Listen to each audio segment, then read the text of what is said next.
You heard here last year that 2013 was a year of transition, and you just heard Justin talk about that 2014 turned out to be yet another year of transition.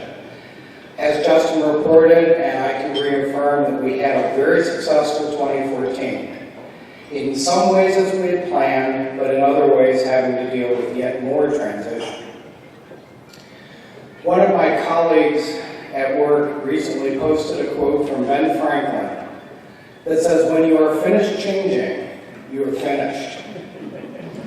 I doubt that I could find a person in this room that would disagree with the notion that change is constant, and if anything, the rate of change is accelerating.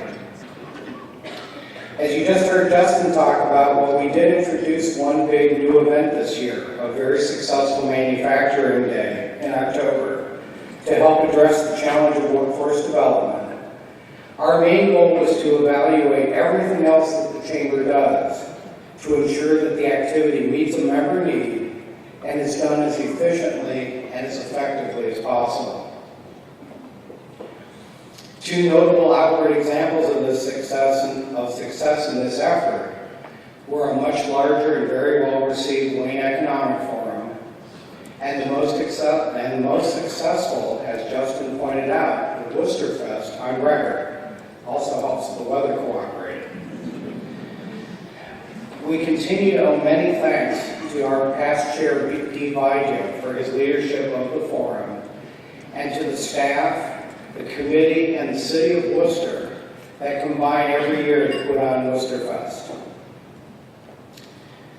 Behind the outward examples of success in improving efficiency and effectiveness was an internal effort led by incoming chair Leslie Mast to review all aspects of corporate governance, from the Chamber's bylaws at the top down to how we operationally manage our events. I believe that our attention to how we operate internally will ensure continued success for the Chamber in years to come. Thank you, Leslie, for your leadership in this effort. Last year, I presented three major continuing themes that drive all that we do as your Chamber. Making connections for our members, advocacy for our members, and engagement by the board and staff with our members, all of which are intended to increase the business success of you, our members. We worked hard on each of these themes through our partnerships with Main Street Worcester, the Wayne Economic Development Council, local secondary and post-secondary educational institutions, and city and county government, to name just a few of our partnerships.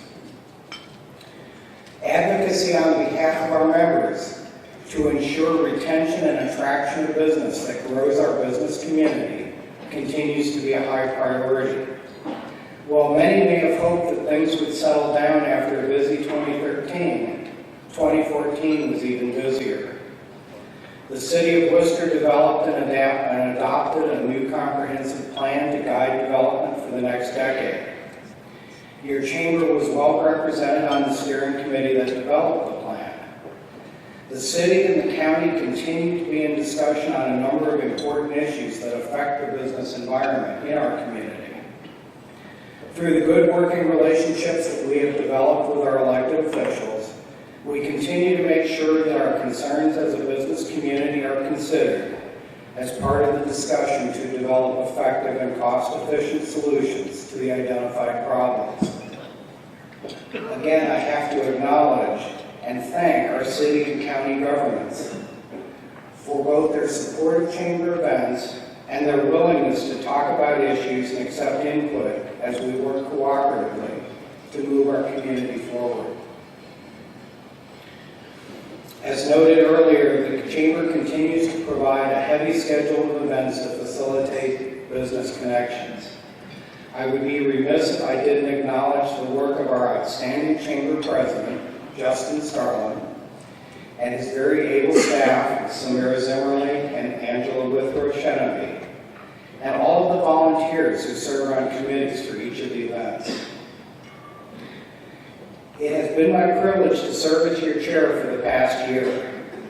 Wooster and Wayne County really are special places because of we the people. Our ability to come together to take advantage of opportunities and to remove barriers to progress is what distinguishes us from many other communities that are competing for economic development opportunities. It is our collective engagement, represented by all of you here tonight, and particularly by all of our award winners, that makes this success possible.